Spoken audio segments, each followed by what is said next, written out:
Um, So hello guys and welcome to Wisdom Football. It's me Prashant. Raw as a I have a special guest. For me, he's the quoted man. That's it. He had the brilliant football knowledge, and every time I watched his live stream, then I will be the biggest fan of him. So let's welcome Mohammed Sadiq. So Sadiq bhai, welcome to my channel. thank you, thank you. Thanks for the invite. Appreciate it. No, you deserve that. No, So no, no. Thank you, thank you. So as you all guys know that Sadiq Bhai is a Barca and United fan. So being a Barca fan, we just talk about Barcelona. So Sadiq Bhai, आज हम बात करेंगे Barcelona के ऊपर. So what's your initial reaction of Barcelona current signing? See, when we see the current signings, we also have to keep in mind that these signings are made by keeping in mind the vision that Javi has for the team. Because all the players that we are signing are the ones that Javi has probably shortlisted. That these are the players that he wants.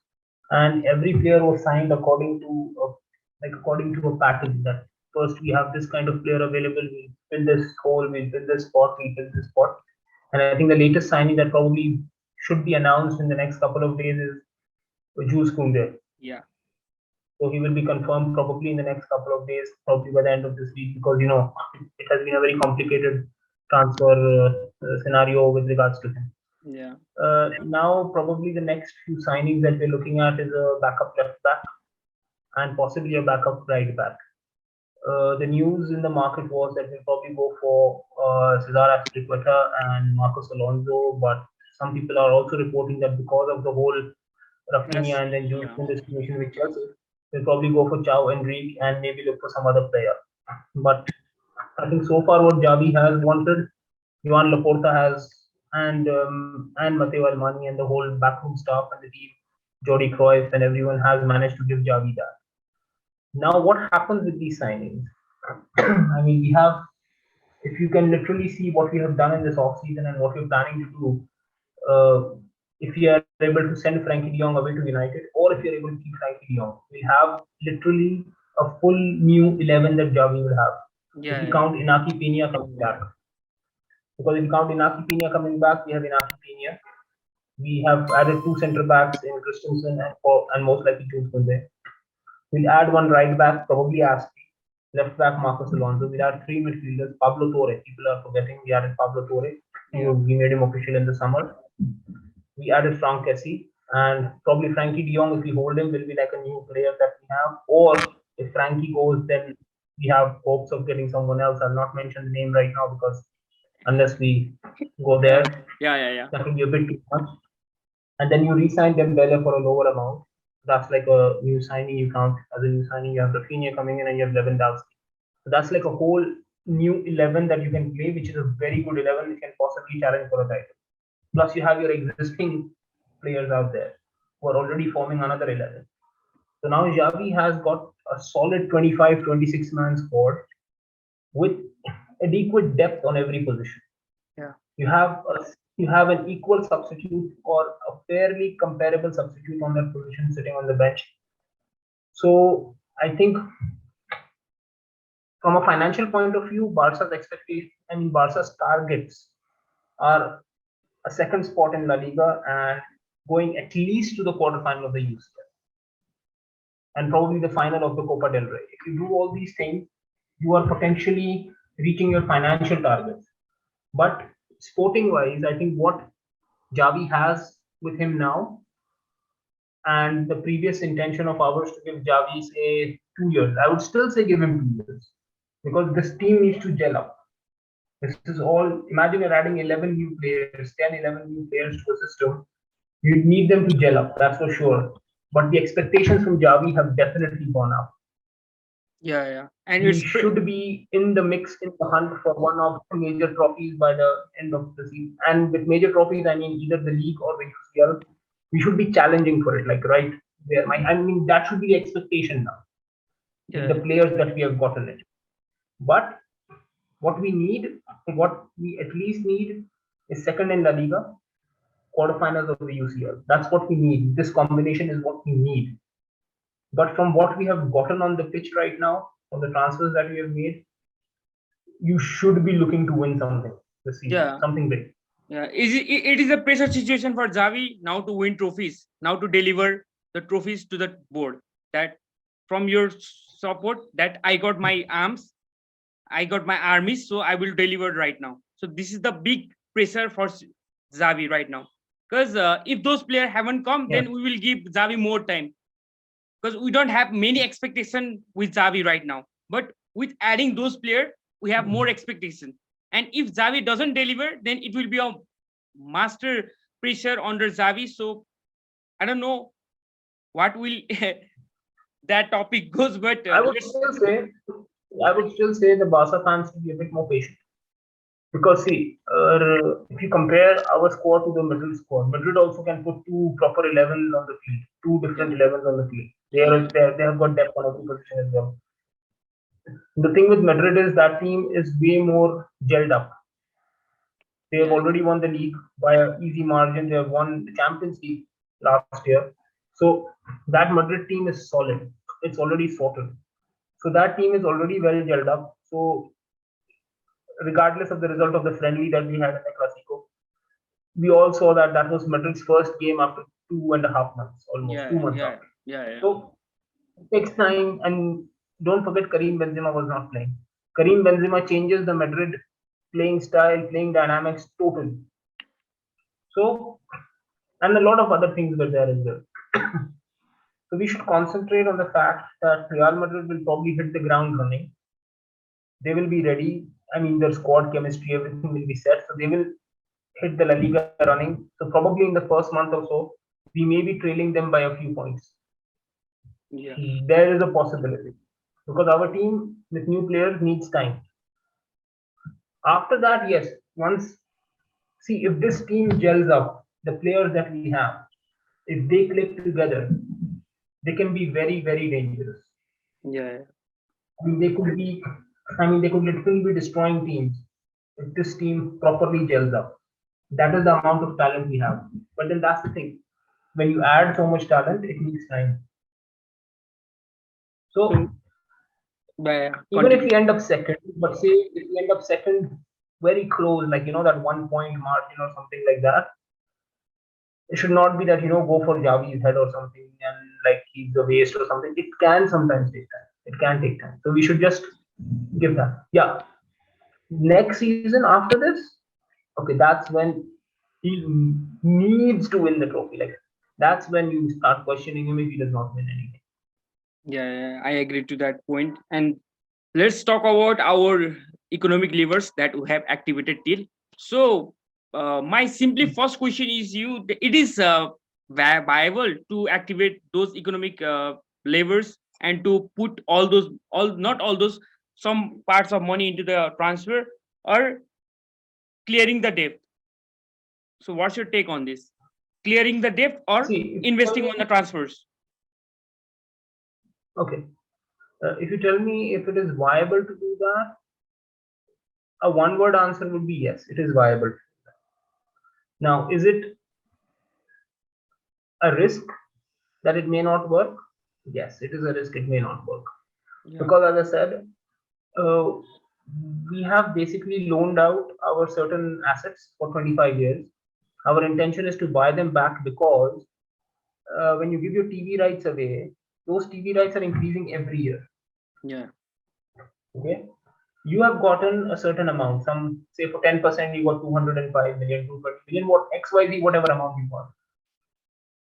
That amount for 25 years, if you just let it be, you don't give. The thing is, you want that amount, whole amount right now in one go. To get that amount in one go, the expected amount for 10% of TV rights over 25 years is supposed to be 450 million.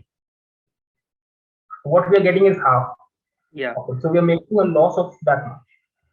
That is one thing.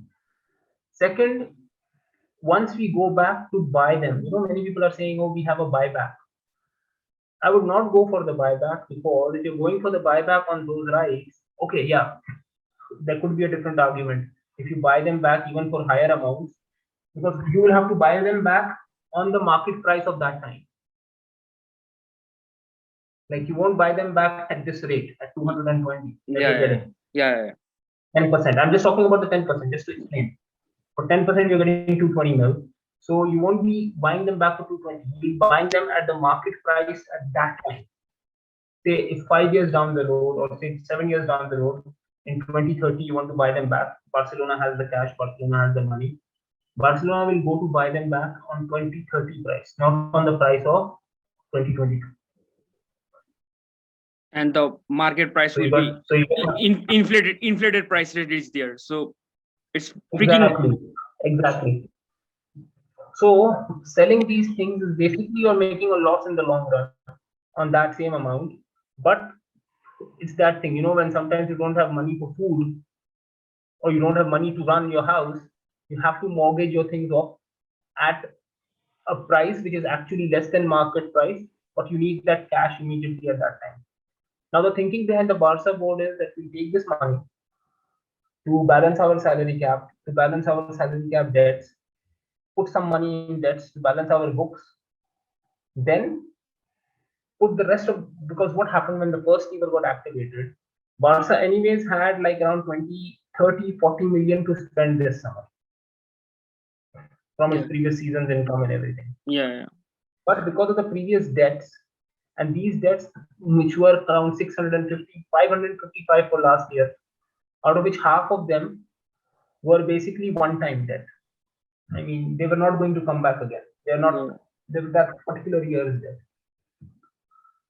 So what Barca did, it took this, it activated the first lever, which made us go into profit. And plus, after clearing those initial debts, like previous year's expenditure, it left us with some additional amount also, which allowed us to go and put the offer in for Rafinha. Plus, when you let Dembele's contract expire, now remember there are three things that are at work. One is the cash flow, Yeah. one is your debt, and one is your salary cap. Salary cap works totally separate from what salary cap is counted on the basis of your income and your profit and everything over the course of a few years. How much you earned, how much you're going to earn, it's calculated on that basis. Now, salary cap wise, Barca still needs to clear wages because our so-called, not so-called, they are legends, but they didn't take a pay cut, they took a restructure of the contract. Yeah. So now they have deferred wages coming in, which is going to count against our salary cap. That's going to be Alba, Busquets, PK. PK. So what is that? So that number is pretty high for this season.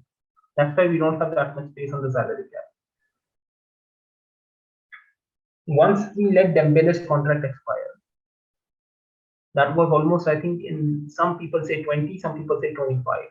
Say roughly take a figure of 22 on the books. Yeah, yeah. Now we signed him for 7.5, but that 7.5 is not a straight 7.5, it's 6 plus 1.5. So sometimes Yeah. what you can do if you have a 2 contract, the first year you could put base price and the second year you could put the whole price. Ooh. Salary cap works differently. Like if you're paying someone, say someone's salary is 10, but it's 7 plus 3. So you have an opportunity once or twice to show it as just 7 on the books and show the rest extra 3 on the coming year when your books are lighter. So next year when our books will be lighter, most of these new signings, salary number will be say 12, 13, like that on the books. Like Rafinha is showing as a 6, Lewandowski is 8 or 9, like that on our books. But Yeah. actually take home will be higher. It will be like 11 or 12. But it will show slightly lower on the books because of how the salary cap structure works. And next year when Alba, Busi, PK, some of the major numbers will come off. Frankie de Jong, 17 million will come off if he Yeah. stays with us. Then we have the space to give them a bigger number and sort of further streamline our salary cap. As far as our funds are concerned, we got the 200 mil, we got the money for Rafinha, we put the bid for Rafinha. Then, before the second lever, we had some money left, we could pay the price for Lewandowski. Yeah. So, with the second lever, we had enough money to go for Lewandowski, go for Rafinha, plus then we let Dembele's contract expire, and we got Dembele back on 6. We have 16 left from the 22 that he was, 22 or 23 that he was. In that, we fixed the salary of Kessie and Christensen. That's why remember once the second lever happened and Dembele's contract expired, then we announced Kessie and Christensen. Yeah, yeah, yeah. So then Kessie and Christensen got on the book.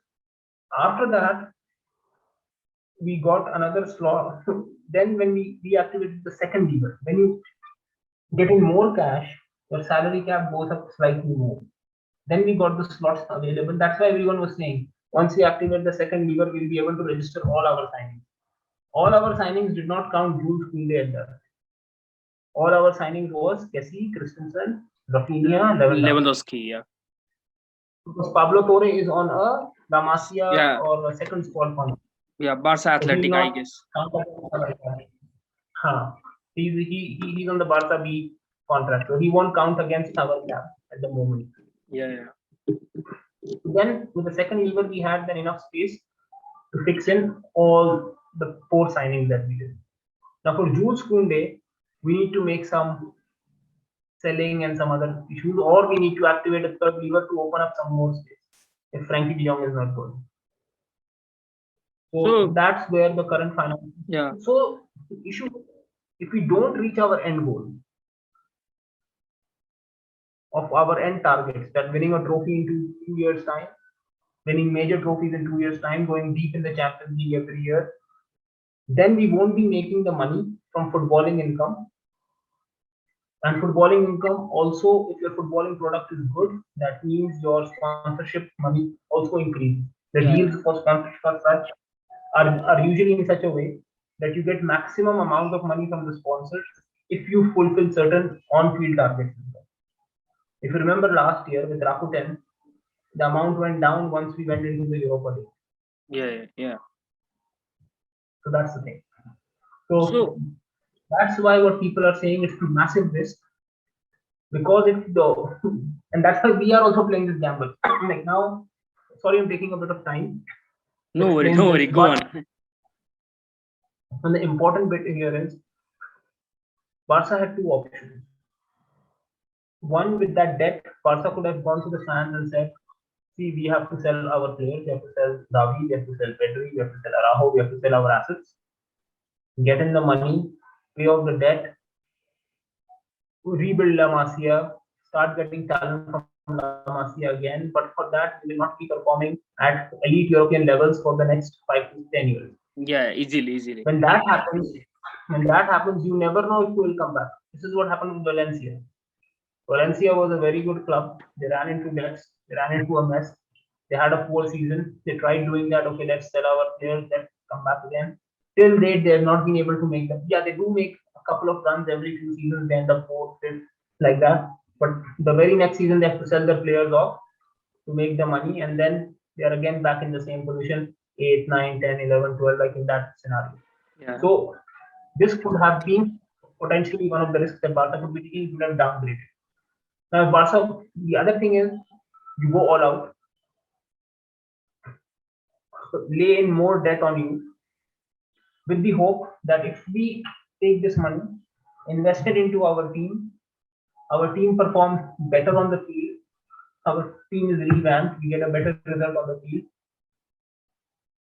then maybe we'll earn enough that we'll be able to pay our debt off. Because Barca was the highest earning club up till 2019-20.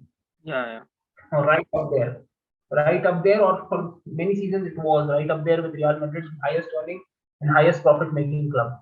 But you get so much of profit, but you spend all of that profit plus you take loans on top on that profit, obviously you're going to fall into a hole.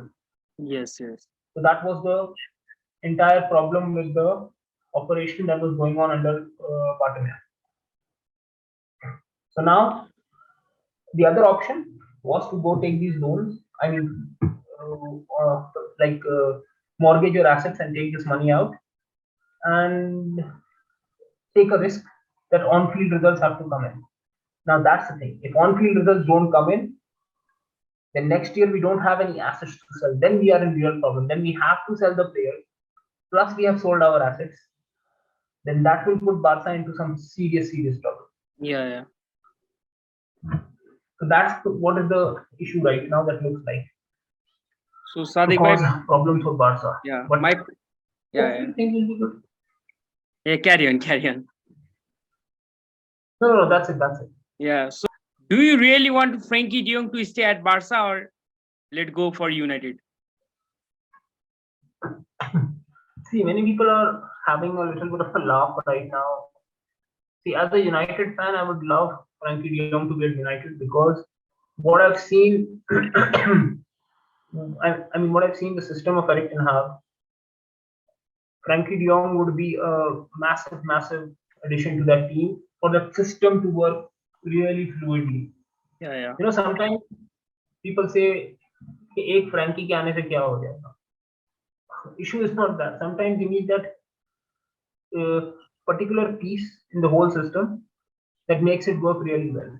Yeah. Howsoever simple or howsoever small it may seem. Just like the missing Sometimes that puzzle. particular Missing puzzle. exactly just like the missing, yeah, just like the missing piece of the puzzle or like a Jenga piece. Take that piece out, the whole tower falls. Yeah, yeah. So, so Frankie De Jong could be that piece. From what I've seen, how Eric Ten Hag is playing, Frankie De Jong could be that piece. So I would love for that. But many people are saying, why to play him as a centre back? Well, as a centre back, so far in Javi's system, you need someone who's a very good ball player, who can carry the ball forward, who can invite pressure and then beat that Yeah. press easy. So what happens once you beat that press? It opens up passing lanes for him and opens up spaces for Pedri, Gavi, Frank Kessie, your midfield, your wing players, and then you open the whole defense up in front of you. So, but Frankie De Jong's issue is aerially and positionally, he's a little bit susceptible in defensive transitions. If he improves that, Frankie De Jong could, in a way, be one of the ideal centre back kind of player for Javi's system because his ball playing and pressure inviting skills are very similar to what Ronald Koeman had in his playing days. People Yeah. tend to forget Ronald Koeman was perhaps, in my opinion, one of the top 10 best centre backs of all time in his playing days. He was that good. He is still to this date. He retired what almost 25 years back. Till this date, he's the highest scoring centre back in history. Yeah, yeah. In a team which had Ronaldo R9, Pep Guardiola, and people forget how good a player Pep Guardiola was. When people say that Busquets was a player, Pep was Busquets on steroids. The Busquets position was created by Pep.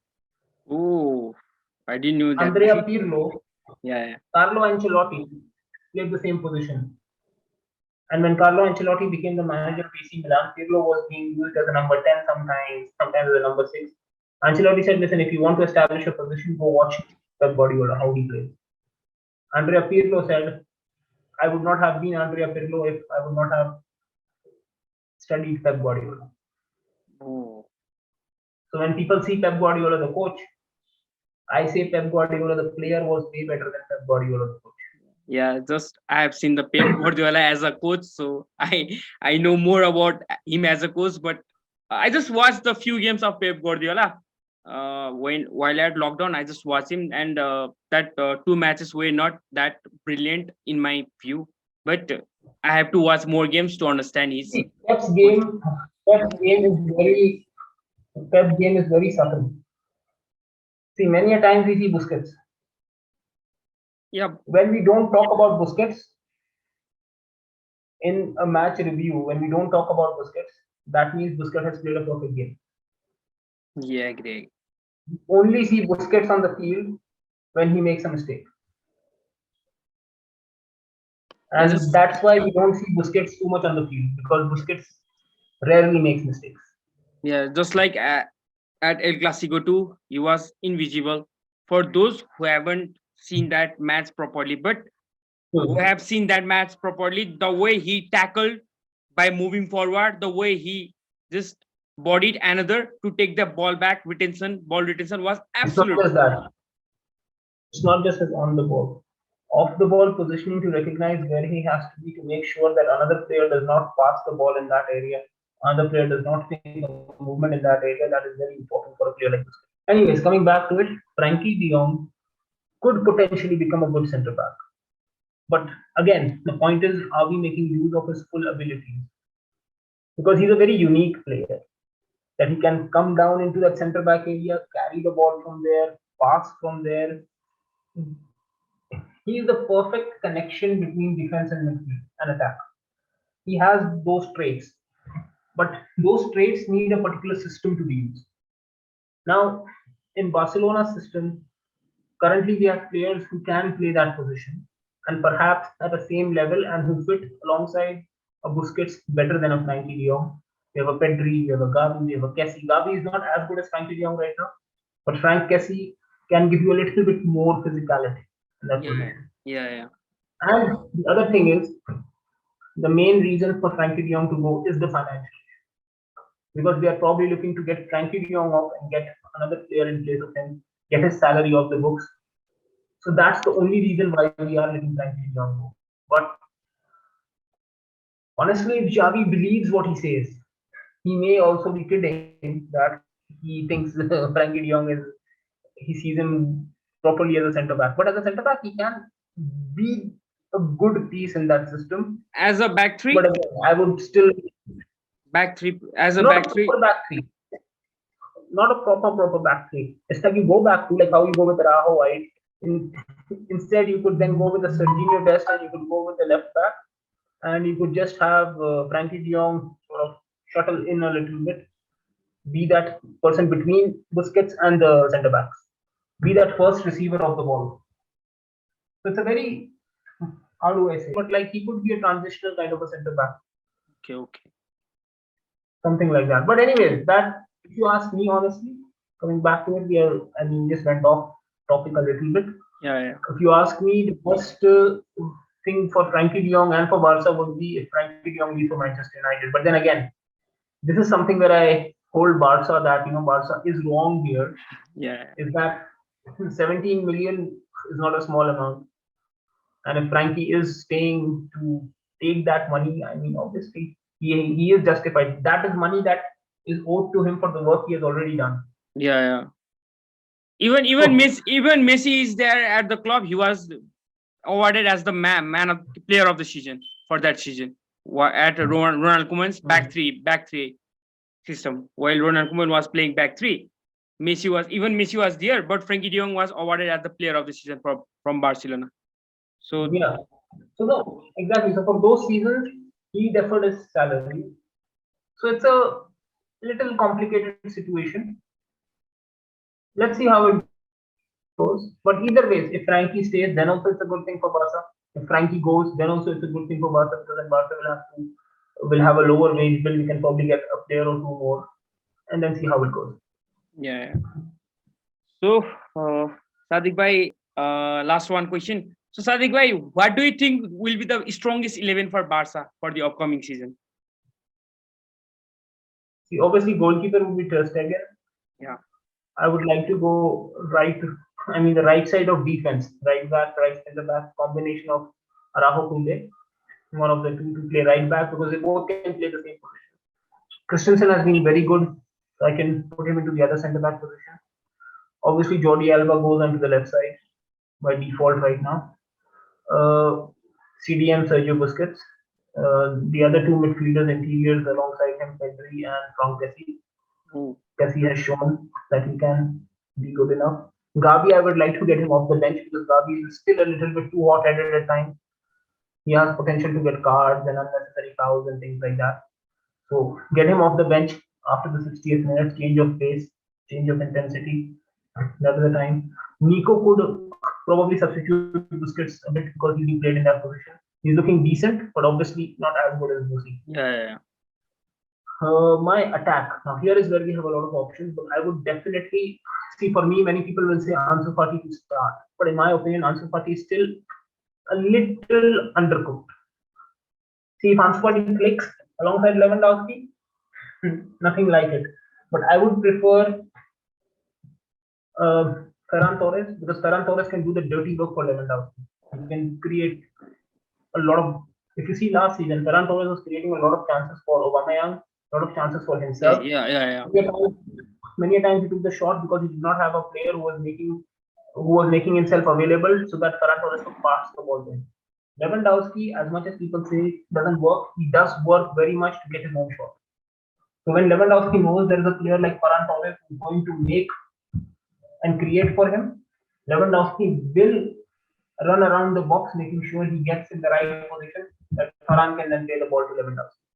So, in that way, Ferran Torres on the left, especially when he links up with Alba and Pedri beautifully on that side. Yeah. They have connection. On the other side, so far on the preseason performances, I would say Rafinha on the right, because there we have too much. I mean, with Kessie and Rafinha, we can have a different kind of an attack on that side. We have a defensive right back. We have a Rafinha who's up and down, who's bringing in the pace, the width, and the pressure. And we have Frank Kessie also on that side with a tank, who's up and down with it. So we add a lot of pace and a lot of power on one side, and we add a lot of technicality on the other side. And both the sides are equally good in terms of creating offense, although in different ways. And the focal point obviously will be Robert Lewandowski, and Aubameyang to come off the bench. So that would, so my starting lineup: second, Koundé, Araujo, Christensen. In fact, if PK is fit, I would still play Gerard PK, because still there is no alongside Araujo. There is no question on Gerard Piqué's ball playing ability and his positional defense, even to this day. I mean, he showed in the Clasico match. Positionally and on the ball, he was calm, composed, in control at all times. So, either Christensen or PK as the other centre back, Jordi Alba, Busi, Pedri, Kessie, Ferran Torres, Lewandowski, and Rafinha. So if Frankie stays, then you will prefer Frank Kessie ahead of Frankie? No, if Frankie stays and if Javi plays him in the midfield, then I would go with Frankie de Jong. Initially, I would go with Frankie de Jong, but I would see who's in better form at that time. Either Frank Kessie or Frankie de Jong. Either one is okay for me. So that's all, guys, from our podcast. The ultimate Barca podcast is here with the man himself, the goated man for me. And by the way, Sadiq bhai, I want to tell you that in Nepal, basically I'm from Nepal, so I'm also in Nepal. So in Nepal, there are many followers of yours who just literally love the knowledge of your football. And that is insane, man. I'm not overhyping, or I'm not just hyping, I'm just splitting the fact here. So Sadiq bhai, thank you for joining again, and means a lot for me. And hopefully we will do another podcast just like this on the coming days if you are free. So thank you for this. And guys, if you are new to this channel, hit the subscribe button, like this video, and show us some love, especially Sadiq bhai. And if you show some more love, then we will invite Sadiq bhai more to this channel. So guys, think about that.